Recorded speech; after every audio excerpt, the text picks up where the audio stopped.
into the online broadcast network, AFTERBUZZ TV.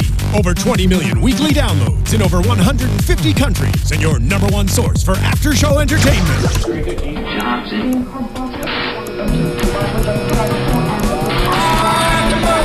AFTERBUZZ TV, the destination for TV superfans, producing after shows for over 300 of your favorite TV shows, interviewing celebrities and showrunners, and bringing you behind-the-scenes exclusives. All thanks to E! Entertainment's Maria Menounos, producer Kevin Undergaro, and internet leader Akamai. Now, let the buzz begin! We're just hanging out now. She keeps on passing me by. Hello, everyone. Welcome, After Buzzers, to American Crime After Show. We are covering episode 6 tonight. If you haven't already, make sure to subscribe to our YouTube channel and watch us live. We're streaming live right now to Twitter. We're also doing Twitter and YouTube. So follow us on Twitter. My name is Lindsay Douglas. I am one of your hosts. You can follow me on Instagram and Twitter at Doug Ventures. Unfortunately, Mr. Nick is out again this week. He's feeling under the weather. Yes. But we still have the rest of our team back, and we're ready to go. I'm back. I'm ready to go. I'm Erica Renee Davis. You can follow me on Twitter and on Instagram at Erica Renee D. Hey guys, I'm Jon Manganello, and you can find me at basically like all social media platforms at Johnny Mangs. No H in my name. Oh, and follow me on Periscope too. We're all like becoming Periscopers. So. I can't wait to hear all of that. She was just explaining it to us. I feel like a dad. I'm like, what's Periscope? John's like, wait, so how does it work? I literally sound like my dad when it comes to social media. I know. What is happening? We'll figure it out. Yes. Well, let's dive right into it. Let's just talk about the initial reaction of Barb and Russ to Carter's escape from house arrest. Mm-hmm. You know, as parents, they were rightfully so very upset because they believe this is the person who committed the crime. You know, what were your thoughts on Barb's reaction? I mean, was there anything surprising? No, I think Barb is pretty consistent with her I was going to say underlying, but her blatant prejudices. But at the same token, I understand that the police and the detectives have basically influenced her to believe that Carter's the only plausible suspect. So when you think about it from that perspective, I understand why she feels and why she acts and reacts the way that she does.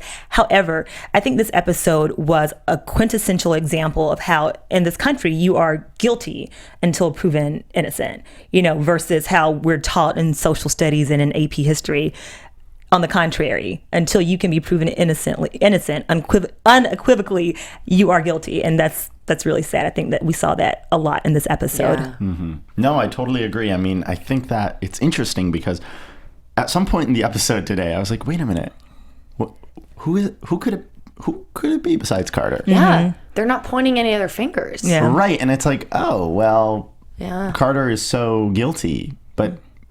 But is he? Exactly. I'm like, I'm sifting through the evidence I have, and I don't even know how he's the number one and the one and only suspect. I believe it's just pointing back to the race card. Yeah. I mean, that's just within the show. That's just what they keep pointing back to. You know, and between Aubrey, you know, they're trying to let Aubrey go and point the fingers at her boyfriend. You know, and look what she is. She's white and he's black. So I just. All the underlining tones there are just go right back to race, racial tension. To answer your question, no, I'm not surprised at anything Barb does anymore. In fact, every time Barb comes on the screen, I'm like, uh-oh, here he goes. It's his favorite character. Every time I see her, I'm like, oh no, please, and there's please stop. There were more Barbs today. We saw some Barb supporters. Little minion Barbs. We do. And Lindsay, going back to your point about the race card, I know that sometimes we become oversensitive about talking about race, and especially this week particularly, like when it comes to race in America and crime. That's one thing that is a constant in I guess crimes or prejudging or making assumptions based on nothing other than race. And as you said, we did have some other Barb supporters, and you were saying, oh, who speaks like that, when they talked about the son dating the Asian girl. And I was like, look, I'm from Georgia. People speak like that. Like that is how people unfortunately still are. And it's sometimes very difficult to talk about, but I do like the fact that American Crime has brought that to the forefront, and we can talk about it on AfterBuzz, and we can spark a conversation with you guys out there.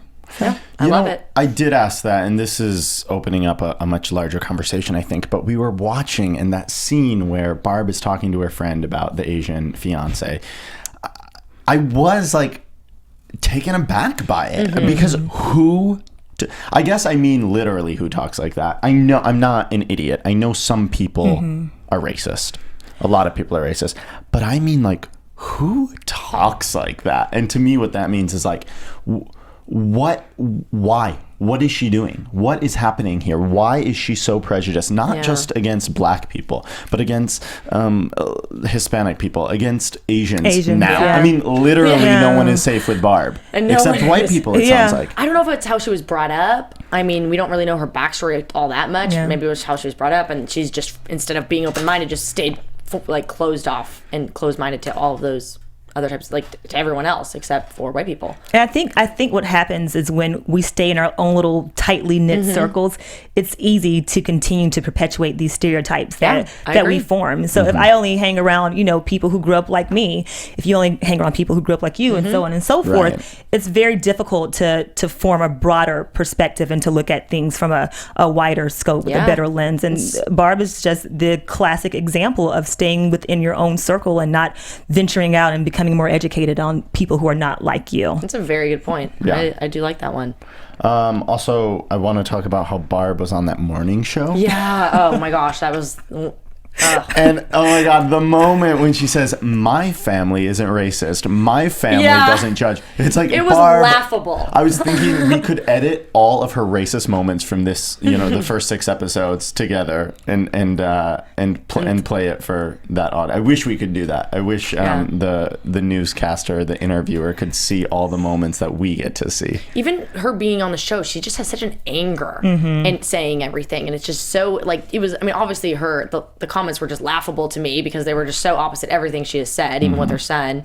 And I thought that she would have some supporters from that, but then I guess the husband of the other guy, of the other woman, Nancy's husband in the park, was saying, have you seen what people are saying, the way that she talks about it? So maybe people are going to pick up that she is racist and that she doesn't really believe everything that she was saying on TV and in front of the press. And even the interviewer, I don't know if you guys caught on to this, but she insisted, well, your son is allegedly or was allegedly involved in drug activity, illegal activity. So I appreciate fair and balanced reporting from that reporter for asking the tough questions. Because she didn't have to ask that. She could have just acquiesced and gone along with let me be sympathetic because you're a mother who lost her child. But no, she was like, look, woman, your child is very guilty too, perhaps. So I like that. And I actually, what Barb said in response to that, I actually agree with. What does him being a user or maybe a dealer of drugs matter? I agree. That should not be the reason someone is murdered. Yeah. However, so true. Using Barb's logic, she can't say that because Barb is judgmental over any little detail that maybe isn't a good quality that someone might have. I'm mincing my words here. What I'm saying is Barb always is judging people. Yeah. So why isn't she opening her eyes up to what it looks like to other people when they find out her son, who was murdered, was a drug addict? Well, I want to piggyback off of that. And again, I know we need to move off the race thing, but it's such a big part of this conversation. It absolutely is. I like that Barb brought that up, saying that, my son may have smoked a joint on the weekend, but this black guy, Carter, is a criminal. And I think, unfortunately, in society, we look at oftentimes the black person or the minority, whether you're black or Latino particularly, as a person who needs to be perfect. You can't be a black criminal who smokes a joint every now and the weekend and still be considered an upstanding citizen. But you can be a white middle class guy who smokes a joint on the weekend and not be the person who needs to be looked at as a criminal. Totally. That's a really good point. I mean, again, guys, I'm not trying to make a blanket statement, but Barb's perspective on that, I think, is accurate on how a lot of people think and view minorities in society, unfortunately. Yeah, absolutely. I mean, the fact of the matter is white, black, Asian, whatever, all people do some things that are not great. They all smoke a little bit of weed. No one's perfect. Why do we hold one group of people more responsible than another? Because we're all flawed. I saw something that I loved on the internet the other day, like on Twitter or something. Someone saying, "Don't judge other people." Don't judge other people for the sins they commit or the sins they choose. Like, because basically we all have our sins. Yeah. If that makes sense. Oh, it absolutely I'm butchering does. the quotation. No, that still sounded pretty great. Yeah. And that's so what's sad. we all mess up. Yeah. That's what's sad, and that's why I just, as intense as the show is, I'm definitely a fan of it. You know, just because, I mean, these conversations we keep having, and like the things that are just being opened up between us and, you know, between viewers who can comment and like tell us how they feel. You know, that's just, it's a lot of people kind of turn a blind eye, you know, and they don't want to, if it's like offensive, they don't want to talk about it. You know, I find that just within like groups at work and groups like some friends, you know, people are kind of just, oh, we don't have to talk about that. Like, that's going on over there, you know, and it's like, well, it's kind of going on everywhere. Yeah. And this show is just opening that right up. It is. The quote was, "Don't judge other people because they choose to sin differently." Oh, there we go. There we go. There it is. Yeah. But it's true. I mean, it's very true. I like it. And you can't hold other people up to a different standard because Barb is just as, if not more messed up than many of these other characters. Let's move on to Tony and Alonzo. Oh, boy. Ooh. Yeah. On one hand, I look at the relationship between Tony and Alonzo. Alonzo or Alfonso? Alonzo. Yeah. I look at their relationship as the typical father-son relationship when you have a 16-year-old going through adolescence, and you know how you don't trust your parents. You don't trust any authority when you're that age. But, you know, on the other hand, I can't give Tony I can't keep giving him the benefit of the doubt. Yeah. And we saw him go from 0 to 160 in this episode. I feel like I can read on his face his conflict. He wants to do the right thing, but he feels like the right thing is to take up for his sister. Then he feels like the right thing is to try to, you know, adhere by his father's wishes. So, but again, he's a 16-year-old or whatever, 17-year-old. So I understand how it is to be an adolescent. But I don't know, Tony. I'm getting ready to wash my hands of you. I feel like when I was a teenager, and I feel like as with Tony, you know, you make conscious decisions where you kind of know, you know what, I know this is bad, but I'm still going to do it anyway. And I feel like that's where Tony's going. He is just he's making conscious bad decisions. Yeah. And it's sad as a character to see that happen. I feel really silly because a couple of weeks ago I was like, oh, he's out. He's out of juvie. Maybe that's the end of his storyline. Yeah. And then, you know, all the stuff happened tonight. I think that he, needs to take responsibility for his own action at a certain point. But I will say, I understand the urge to act out, especially if your father is so controlling and hovers so hard above you.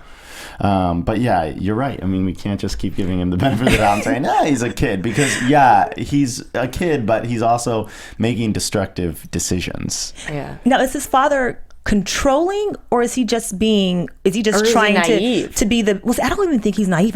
I wonder if he's just trying his best to be the best father that he can be. Yeah. I think he is. Because don't we all look at our parents at that age as controlling? I mean, I think he's less controlling and more detached. Like, he doesn't understand how to communicate. He doesn't understand, you know, how to get on Tony's level. And I think that's one thing a lot of parents do, and a lot of parents in American Crime have failed at doing. They have failed to communicate with their children on a level on which that everyone can understand. And I think that Tony's dad needs to, just think like a 16-year-old. Think about what you did when you were 16. Like, I wasn't breaking laws maybe I did. But I think my parents had a really good way of talking down to my level. And I think Tony's father is failing at that miserably. Right. Well, I guess the reason I say controlling is because it seems like Alonzo wants his children to be not just stand-up citizens, but he pushes against the stereotype. And that feels like he's trying to mold them into these like superhumans. And it's like, that's not going to happen. I mean, everybody's, I don't know. I mean, when the race aspect comes into play, I think it really, the stakes are heightened even more. Yeah.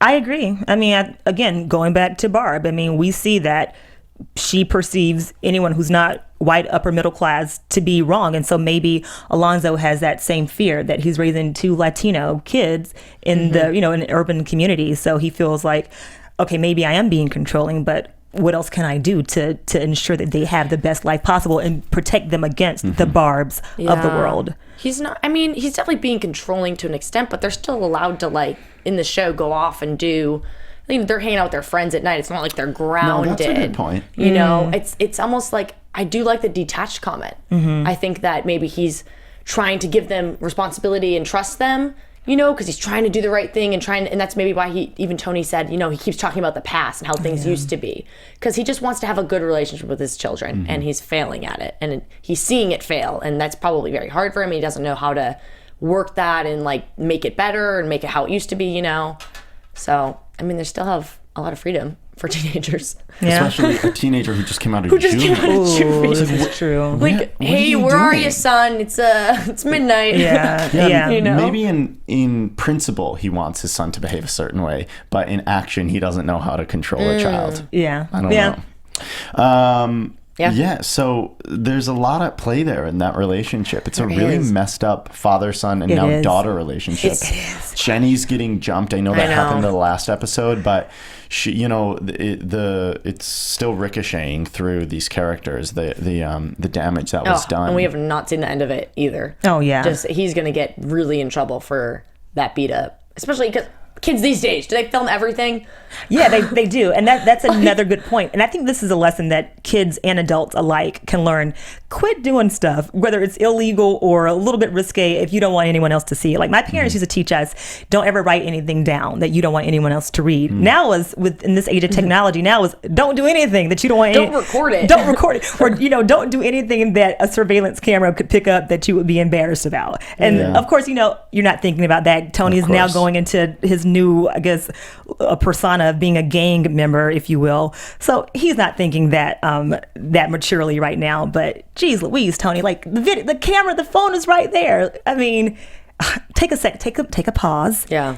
And back away slowly. He was so stoned and drunk, though. It's yeah, that's true. Maybe he didn't even see the camera. He's like, good point. Camera? I don't know. Good point.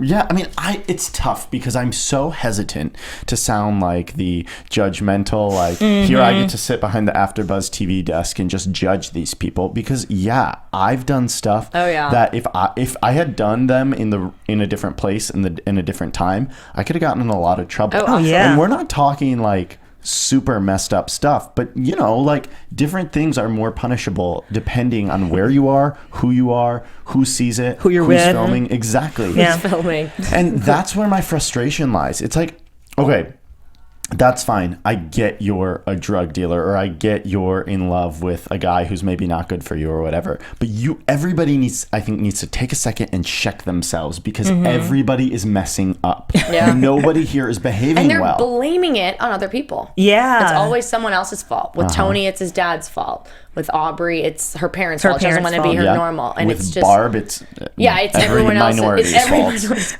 People these characters need to man up and take some responsibility. But that's, you know, what is funny that you say that because Aaliyah was in church saying, I need to take responsibility because I could have just gotten Carter a plate of ribs and talked to him like a family member. And she realized her mistake, you know, she wasn't listening to what he wanted and what he needed. And I think Aaliyah, too, is showing us a beautiful example of unconditional love. Because when she found out that the bail would be forfeited now that Carter's going back to jail, she could have reacted completely differently. A lot of family members want the family member who's the bad seed continually messes up, wash their hands of that person.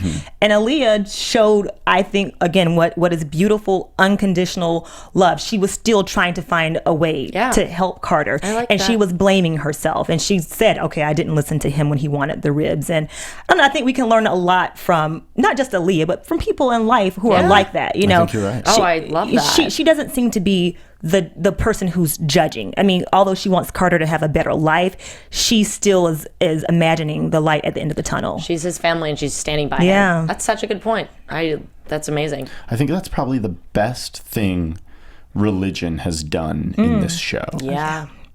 Because I do believe that many of the religious characters, including Aaliyah, are totally hypocritical and exposing the hypocrisies of organized religion, not just Christianity.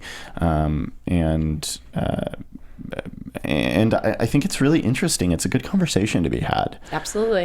It's because it expands this conversation, or it expands this television show from just a show about race to a show about a lot more than race. Do you think that Aaliyah has been hypocritical, or just maybe her church has in general? I think she has been hypocritical. I do, because I think that, and I said this a couple weeks ago, I think that she is also judgmental and prejudiced. I do, because with all the Aubrey comments, the white girl, exactly. I mean, and I'm not, again, I think Barb is the pinnacle of racist and the pinnacle of prejudice in the show. She has the crown in that one. She does. I think she wins. Sure. She's the queen of that. But I also think that she is not the only one. I think everybody is guilty. Nobody's hands are clean here. Not at all. Yeah, that's Although very I true. really do like Mark. I think Mark is maybe the most level-headed character right now. It does make me sad though with him and Russ, their relationship. That one hurt me because Russ is trying and he's acknowledged his mistakes again and again. He's like, I've made mistakes, but I'm trying, and he is trying. And it's so sad that he has obviously hurt Mark so much in the past that Mark cannot look past it. Right. And it's interesting to watch how Alonzo and Tony are in therapy, but Russ is getting his therapy by making and fostering relationships with his coworker, like without the help of a professional, if you will. And I like Russ. I like the fact that he's trying to turn over a new leaf at whatever, 55, 60, I don't know, I'm throwing ages out there, but at however old he is, I like the fact that he's seeing, I can have a new lease on life. I can still be a father. I can still make right what I did wrong for 30 years before. Absolutely. And so I have a soft spot for Russ. I do too. I think we're supposed to pity him as a character and have like a almost like what? It's so sad, like because he's trying and he's so raw. And what if he's the murderer? I know. Yeah. By the way, who is the murderer? I know I said that earlier, but who is? Because but really, wait, who? I get that this show is more focused on the reverberations created from this crime than it is about the actual crime. But I want to know who the murderer is. It's kind of the show is distracting us. We're kind of distracted by all these side stories, but we haven't really. Wait, who broke in? Who shot you? And I think it's for good reason. I mean, we have enough CSIs on the air for the rest of time. We don't need, you know what I mean? We don't need the bow to be tied at the end of each episode with, well, and then this is what happened, or Law and Orders, or whatever. But it is interesting because this is not a crime show. Yeah. I think it's a show about introspection and self-reflection and seeing, yourself in other people and seeing yourself in yourself. So I think, like you said, Johnny, it's less important about us to know. It's less important for us to know who the actual killer is, and more important for us to reflect on our own prejudices and our own stereotypes and how we function in the world with people who are not like us. I think this would be a great required viewing for high school sociology classes or things like that. Because I remember in high school Soch, we watched Crash, and I talked about Crash a couple weeks ago, but I think Crash is fine. There's some things about it I think are watered down. Little theatrical, little Hollywood. I still haven't seen it. You should watch it. I just rewatched it the other week because I've been making so many comparisons. I really wanted to see it again. But I'll watch it. I think this show deals with race in just a more nuanced way, whereas Crash I'm gonna get hate for this because it won Best Picture and people love it. But like Sandra Bullock's character will like walk into her kitchen and like there'll be a Mexican guy fixing her sink and she'll be like, "Get out of here, you Mexican!" And it's like, okay, yeah, I'm sure some people talk like that, but let's get down to like the more nuanced bits of racism and prejudice. Yeah. Like have her call her friend and be like, "Guess what, girl? This Mexican is fixing my sink. Exactly. Have a good day." right. Two-faced. A little bit subtle. More subtle. But I think there's a lot of, sorry, I'm just trying to readjust. I think there's a lot of comparisons to be made. So Absolutely. I think it's good view. Everybody at home, what do you think? Have you seen Crash? Have you seen Crash? Tweet us, ABTV American Crime. Hashtag ABTV. That's the official one. All right, I want to talk about Aubrey now and her coming off of her addiction and her withdrawals. That was hard to see, but it's also so real for addicts. And they've portrayed the way she's portrayed in the show. I think it's amazing and it's real, and that's how addicts are. That's what families have to deal with. Yeah. You know, it's sad and it's scary. Yeah. I thought she was dead in last week's episode. I did too. I don't know about you guys, but yeah, I didn't think she was coming back. No. It's very raw and very disgusting. Again, I think we both have weak stomachs. I know, we're looking at each other like, I'm like, all right, it's good. Yeah, very, very raw. And I like the fact, again, I'm not advocating drug abuse, but I like the fact that she is very reluctant about taking a deal that will clear her of any wrongdoing and that will implicate Carter. Like, I keep going back to love and that they love each other. And of course, their connection is based on their unhealthy addiction. Right. Or their addiction of each other. But people love for different reasons, you know? And going back to what you were saying about not being judgmental, listen, I can't judge their drug addict love. I mean, I can, but it's kind of pretty. It's kind of an ugly mess. It is. It's It's like it's sad. but a beautiful ugly mess at the same time. Because they love each other. They love each other, but it's so sad and destructive. It's like watching someone that you love and you know in like a bad relationship. Right. It's almost like that. You're like, no, But you're hurting each other. Totally. They're not turning each other in, though. I can respect that. Snitches get stitches. No, I agree. I think the loyalty is great. I also think like at a certain point, your girlfriend almost died under your watch, by the way. Like you were in the car with her. I don't know. I mean, it's so difficult. It again goes back to this like, no one is innocent here. Everyone's messing up. And you guys know we were just watching and I was like, no, stop it. Just go home, watch Netflix. I know. Stay out of trouble. I know. They all just are just taking it further and just digging themselves deeper. You know, they all need to just, can everyone chill out and stop blaming each other? And I just go back to the responsibility thing, you know? Yeah. It's sad, and I don't know what Aubrey's going to do, and I don't know how much of a role her family's going to play. I thought that was an interesting interaction with her and her brother. Yeah. Yeah. It was kind of cold. Like, she really doesn't want anything to do with her family. Okay, so I'm going to disagree. You think? I don't. I think it's less about her not wanting anything to do with her family and more about her just wanting someone to accept her as is. Now, whether that's her Carter or family, like right now, her family is, you know, obviously the bad guy, collectively, a collective bad guy. But as long as her family was aiding and abetting her, as long as they were giving her money and cars, it was like, oh, we're cool. I'm going to come stay at Dad's house. You know, I'm going to come pretend that, you know. But now that they're saying get clean, now she doesn't like them. So I just think that she wants to be around anybody who's going to co-sign her foolishness. Yeah. Well, I mean, that's the signs of an addict, though. Yeah. You know, it's just... She just wants what she wants, and that's it. And it has to go her way. She wants those drugs. She wants it. And just ask. She was even asking her father. She's like, help me. Like, I need a hit. Like, whoa. It's like, I'll hit you, all right. Yeah. Right? Yeah. I know. I wonder how much he knew before he gave her the money for the hotel and the rental car. That's a good point. It's like, does he know it's going to go back to that? Like, because as a father, what are you going to say? No? Get away from me, go die on the streets. I know some parents that have done that. They gotta learn the hard way. Tough do love. They learn? Some do, some don't. You know, it's at the end of the day, you're just enabling them, and you're allowing them, and they're just basically like sucking like life out of you and money out of you. You know? Yeah. So I mean, I've seen it go both ways. I've seen it go. my mom works with women in recovery who are addicts, and so I've seen firsthand, what it can do to you and what good, like how you can go and turn your life around, and how it can also really mess it up again and like relapse. So it's sad. It's like it's a hard thing to deal with, and so that's why I think I have like such a heart for that character. Yeah, I understand. I mean, I can imagine that it would be a really messy process. This show is making that very clear. Yeah, it is. Can we talk about Gwen? Yes, I wanted to talk about her next because of that awkward interview, and like, why were her parents there? Yeah. Yes. Why were her parents there? Why were her parents in the cop interview? That did not make sense to me. And that whole little hospital scene with her parents there and the interrogator or the detective is a perfect example of how messy our legal system can be. Like, they were obviously influencing her to pick Carter.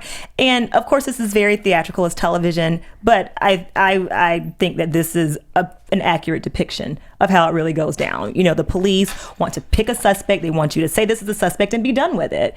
And like you said, like, her parents were in the room. Why? Like, why were they in the room? Like, why were they allowed to be? Why were her parents able to see her at all before she was questioned? Yeah, that's exactly. Jon brought up a really good point. What were you saying they were all again? in the room together. They laid out like the 6 or so pictures in front of her and said, "Do you recognize any of these men?" I could totally see her mom being like, It's Carter, that black guy. Like that, and you Because were like, they you want even this case said, to you were be like, done why and didn't over. her parents like say, hey, pick that guy? I mean, this is a genuine question. Like, I don't know maybe if this is something that is a loophole in the legal system, if this is common, if this is an accurate depiction. Like, does anyone at home know what's going on there? Because it seems to me that this is madness. Yeah, it's very unfair. I mean, I can't say that I know firsthand. Well, I can't say that I know firsthand. I can say that I've known people who have been interrogated, maybe let's say 2 people. Let's say you and I commit a crime, and then you're gone. You are taken into one interrogation room, and I in the other, and they're gonna say, Erica, has admitted to, I don't know, stabbing Jon. Whatever, it's true. She did. And they're going to feed you with whatever with whatever they need to feed you with. They are allowed to do that. Well, feed? See, I don't think they're legally supposed to do that, but it happens all the time. I mean, you guys out there, tell us if you guys have more personal experiences with it. But I mean, I do want to know. Yeah, I don't. This is not far fetched. I mean, they want this to be over and done with, and they have the pressure of Eve and Barb and Tom and Russ. Not so much Russ, but they have the pressure of the parents who want someone in prison for killing their child and for having Gwen be debilitated. So I think when you have that kind of pressure, you just like, shoot, let me do what I got to do to get this monkey off my back. I had a feeling she wouldn't remember. Yeah, I mean, because it's TV and she woke up from a coma. I know, like, it's common to suffer from memory loss, so that's not very surprising. I don't know. I don't think it is. So maybe it'll come back with time. I'm not sure. I mean, already she's able to be coherent enough to hold a small conversation, and so that's sort of impressive to me. Yeah, that actually was. That she was able to remember, well, it's sad, up to 3 weeks before, which was interesting, and she knew that. And then, we're gonna say Hector. How'd you Hector. know? I just knew. The smartest cookie on the block, folks. It seems like it. Like the smartest person in the show so far. Yeah. Besides running from the cops getting shot. No. I mean, I'm not saying that he's, innocent or he's doing great things, but he is aware in a way that some other characters aren't. Like, he's thinking 2 moves ahead, like a game of chess or something. Yeah. He's got those street smarts. He doesn't want to be deported. No, And I wonder too if he's activating his street savvy in a way because he probably has nothing to lose. I mean, of course he doesn't want to get deported, but I mean, it wasn't like he was in school. It wasn't like he had a good job. He was kind of just like a thug, just kind of roaming the streets, committing crimes, or what they've shown us of Hector so far, I should say. It wasn't that he was the most upstanding citizen. So he was like, shoot, I'm going to play this game as long as I can, and I can't play it as long as I want. What do I have? He said it. He's like, I have nothing but time in here. Get my leg fixed, get my face fixed. We can do this all day. I like Hector. Like he knows how to work it. He does. So did he must have got no extradition and some sort of plea deal, because the last we saw was he was taken out. Yeah. Right. They're going to take him to I guess, paradise, gangster's paradise. Gangster's paradise. Wait, I'm confused. So he is going back? No, he's not going back to Mexico. So he's not getting extradited. Okay. I believe, because he seemed happy at the end, and as he was being taken out, so he must have worked out some sort of deal. Yeah. But he has to go testify now, right? Well, I think against Carter. I think they granted him immunity. So Okay. whatever he testifies, he won't, I guess, receive any jail or prison time for it. Yeah. And it seems like he's gonna go to his witness protection program. That's right. So that's just shall the we inference we're making. I mean, I guess that's what's gonna kind of leads us into predictions, is right, like making. Yeah, let's do it. I guess. And Was he now, safe? Is he gonna your go into AfterBuzz witness TV protection? predictions. We don't know. I want the people at home to know when that happens, there are lights all around this room. Yeah. that Yeah. flicker. And there's a voice, and we're all like, "Ooh!" What? That's why we go like this. What is that? Hello. Great. But yeah, what do we think about Hector? What's gonna happen? Hector's going to Ponderosa to eat steaks and shrimp and chill out until. Do you think he will get his witness protection? Oh yeah, I think so. I think that's where he's headed now. Okay. I think that's Hector's deal, and I also think that Gwen, once she starts coming to, is going to continue to pretend that she's less aware than she actually is. Yeah. Really? I Wait, think so. why? Because I think flashbacks. Well, the flashback, and remember that, you know, she's a hoe. You know, her dad was like, she's a hoe, she's a slut.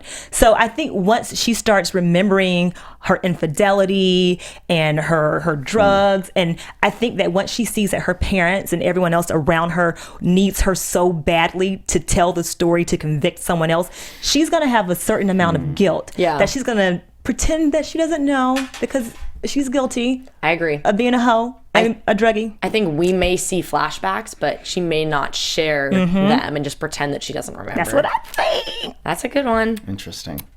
Yeah, I mean, I still want to see this case become public fodder. Like, I want to hear what the public thinks. Yeah, you've been saying that since the beginning. Well, I have, because Nick brought it up originally, and I was like, oh yeah, that's interesting. And because that changes things. Because then it's no longer about the facts.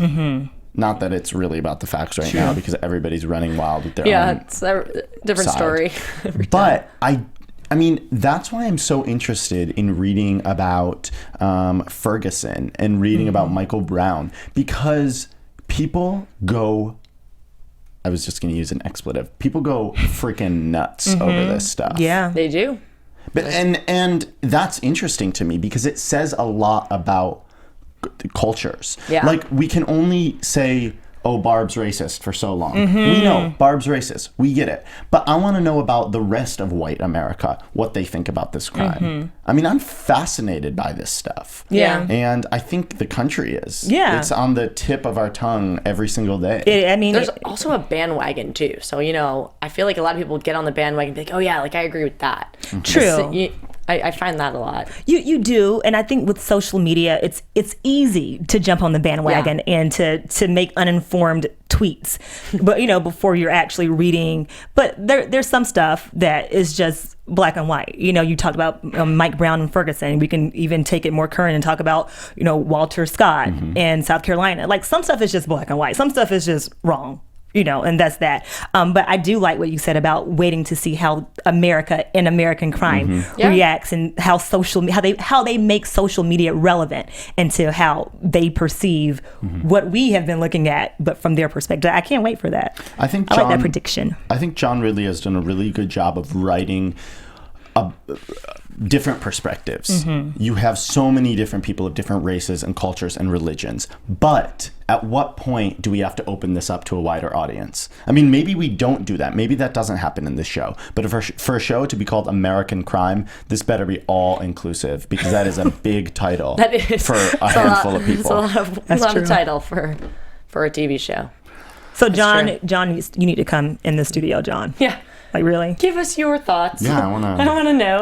Really, John? What are you waiting for? I think that Aubrey will not testify against Carter. I agree. Oh, yeah, I agree with you. I don't think she will. Yeah. Yeah. I think she's done. And I think Tony's going to get in more trouble. And hopefully Jenny doesn't get in more trouble. Please. Oh. It's not. But yeah, I think that's it for us tonight, folks. We covered a lot. We chatted a lot. Make sure to use our official hashtag for the show, which is ABTV American Crime. We want to hear from you. I love reading the comments, and I love hearing your perspectives. So my name is Lindsay Douglas. Be sure to follow me on Instagram and Twitter at Doug Ventures. My name is Erica Renee Davis, and follow me on Instagram and on Twitter and on Periscope at Erica Renee D. Guys, my name is Jon Manganello, and you can follow me on Instagram and Twitter at Johnny Mangs. So long. From executive producers Maria Menounos, Kevin Undergaro, Phil Svitek, and the entire AfterBuzz TV staff, we would like to thank you for listening to the AfterBuzz TV network. To watch or listen to other after shows and post comments or questions, be sure to visit AfterBuzzTV.com.